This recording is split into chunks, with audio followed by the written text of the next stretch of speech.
WRHU at Super Bowl 58, Yaw Bonsu, here with a veteran of the industry, over 30 years covering sports. She has covered over a dozen Super Bowls. This is her 5th Super Bowl coming up for Westwood One. She'll be sideline reporting. It is Miss Laura Okmin. Miss Okmin, thank you so much for taking the time. I'm so appreciative of you asking and being here. As I said it when I sat down, and this is all you doing this, I appreciate the grind, I appreciate the hustle, and I appreciate the work you do. So thank you for having me. And when I told you that, you told me that your first Super Bowl working it was a bit of a similar grind. Talk to me about that experience. Well, funny enough, because I'm looking at like your beautiful camera and your tripod, and I'm like, my tripod weighed more than I did, and all of that heavy equipment, and that was 1992, so there weren't many women, and so being one of the few women, and then also just trying so hard to look like I belong while also very obviously needing help with carrying things and being so overwhelmed physically,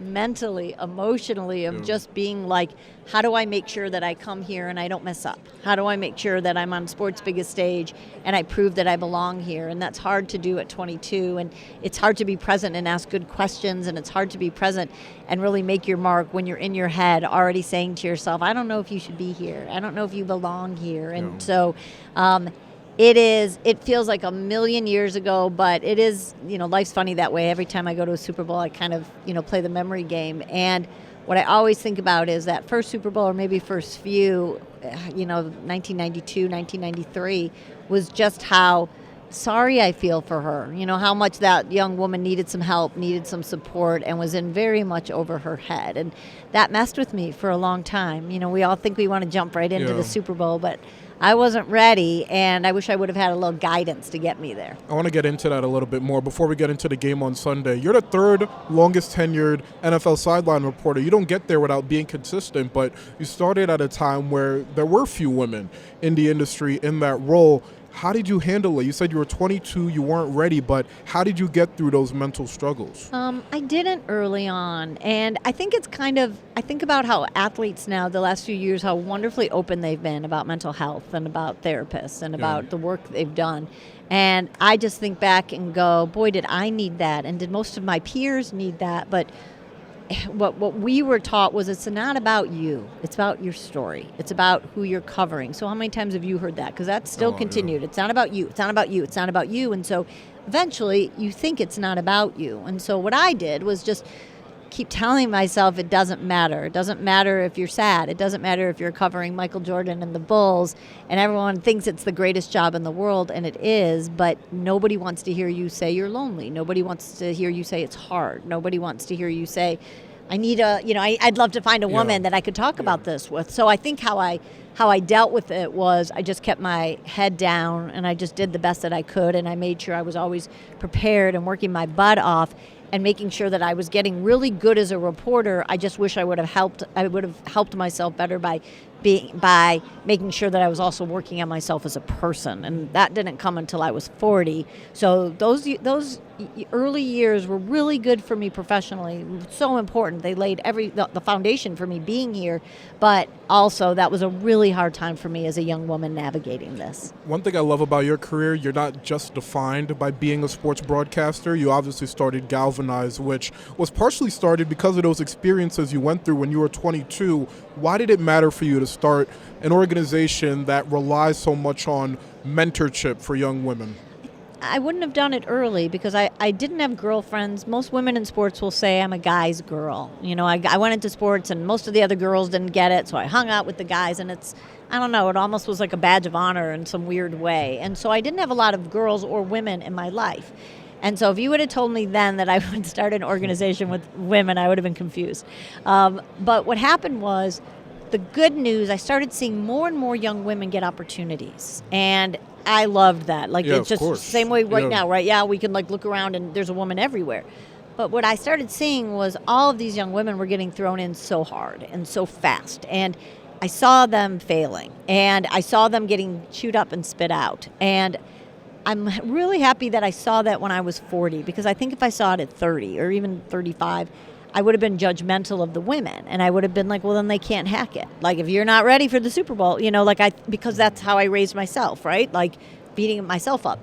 So I think I would have been judgmental or not noticed, and I would have just kept my head down and focused on my career. But luckily, when it started happening, I was 40 and I was more maternal. So instead of judgmental, I got really protective. And I was listening to them talk to, I would talk to them when I would find them.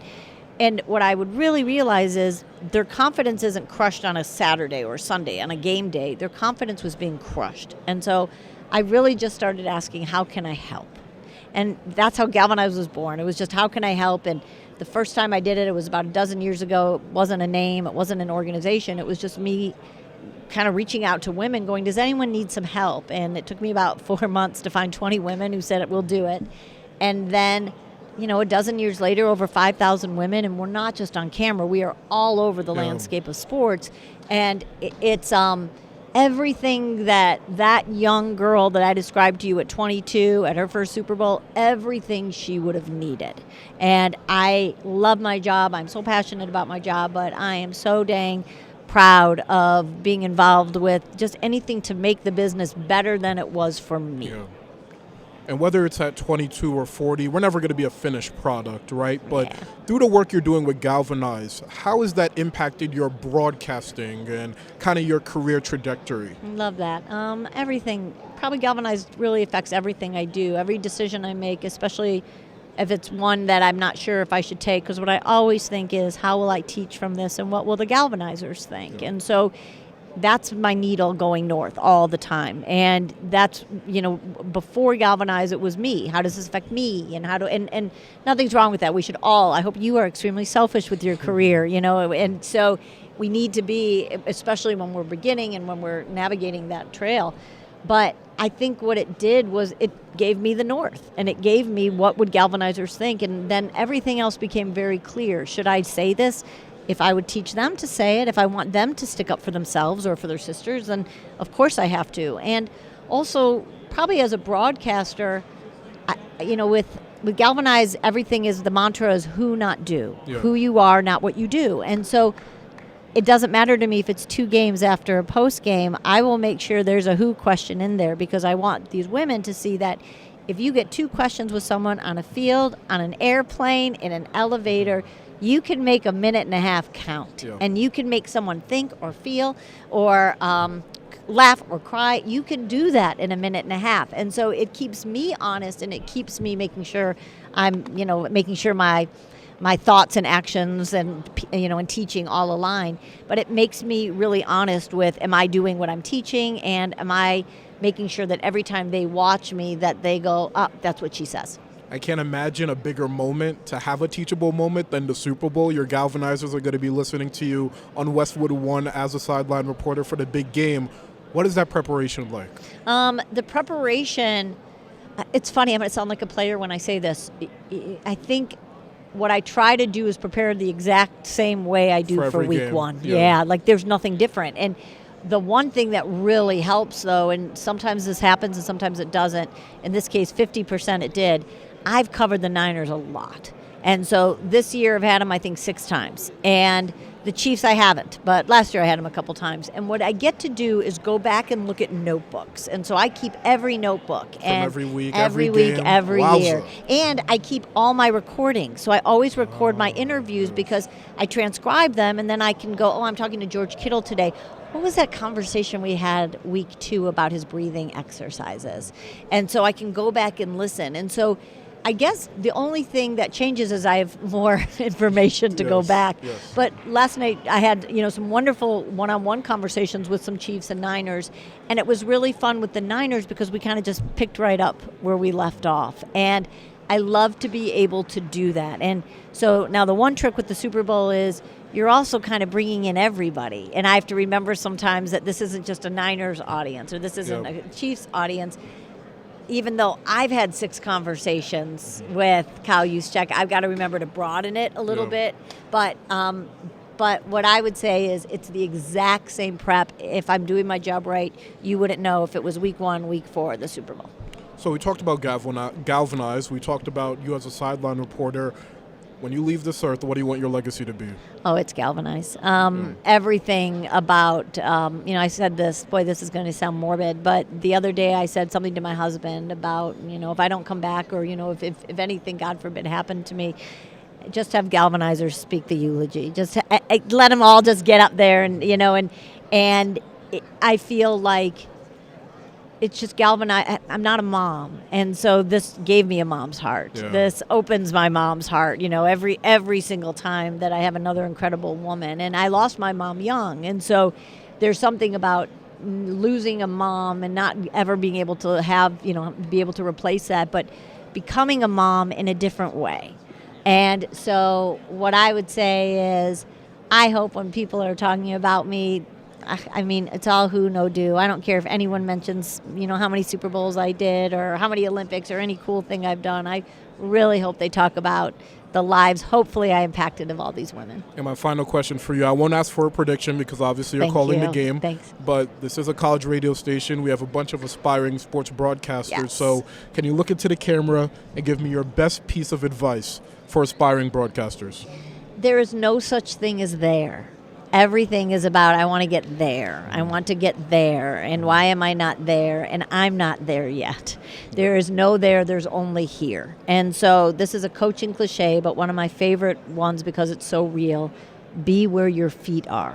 Because the lessons you are learning right now, right this minute, wherever your feet are invaluable. And they will help you to get to the next here and to the next here. And when you're in such a hurry, you're going to skip those steps and you're going to skip those lessons.